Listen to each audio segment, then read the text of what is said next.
Now, when I was a kid, I was principally into big, fierce animals. Crocodiles, venomous snakes, sharks, Tyrannosaurus rex. But amongst my animal encyclopedias, there was always one creature that caught my eye, because simply at the age of 5 and 6 and 7, I could barely believe that this creature existed. I'm talking about the pangolin, a scaled mammal. How did that work? Was it a reptile crossed with a mammal? Was it a woodlouse crossed with a mammal? For the young Chris, it was an enigmatic creature.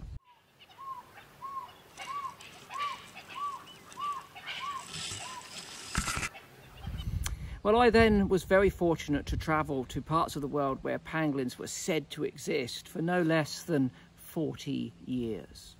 I was 50 before I saw my first pangolin, and I remember everything about that night in implicit detail because I'd longed for it for so long.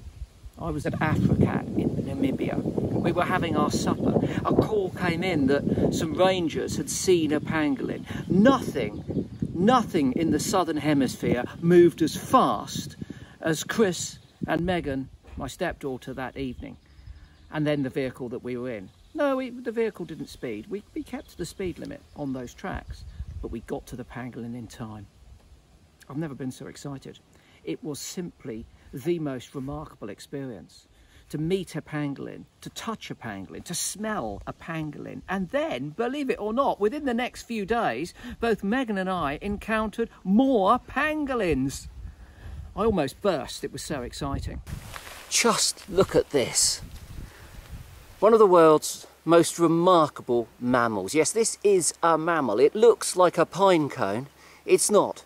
It's a pangolin, an ant-eating, nocturnal, toothless mammal.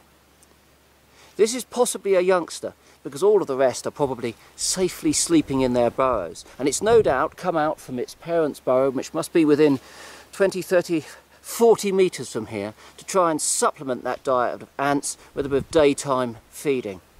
But what it's done, when it spotted us, is rolled into this characteristic ball, and this provides it with remarkable protection.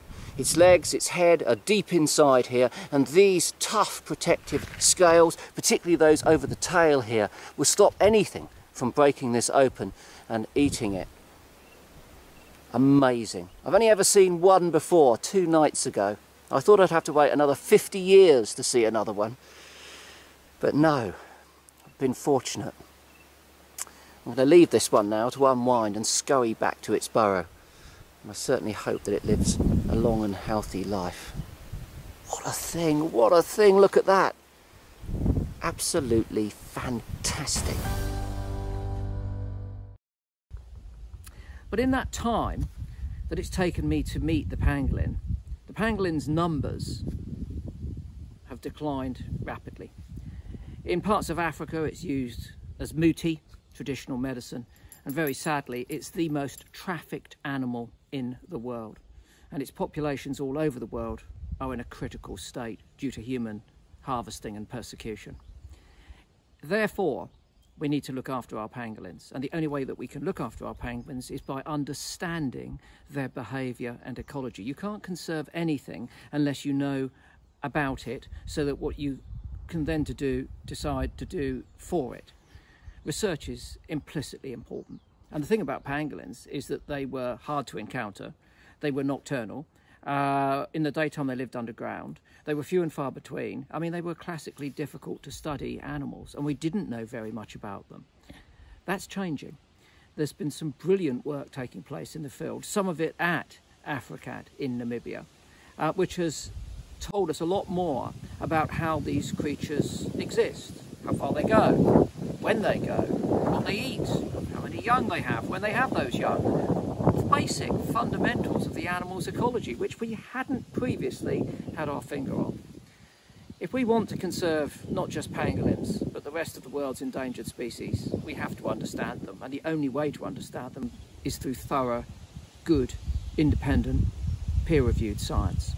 We've got to conduct good research, and there is nothing finer, actually, than even meeting a pangolin, than meeting someone who knows more about a pangolin than you do, and they get to tell you about it.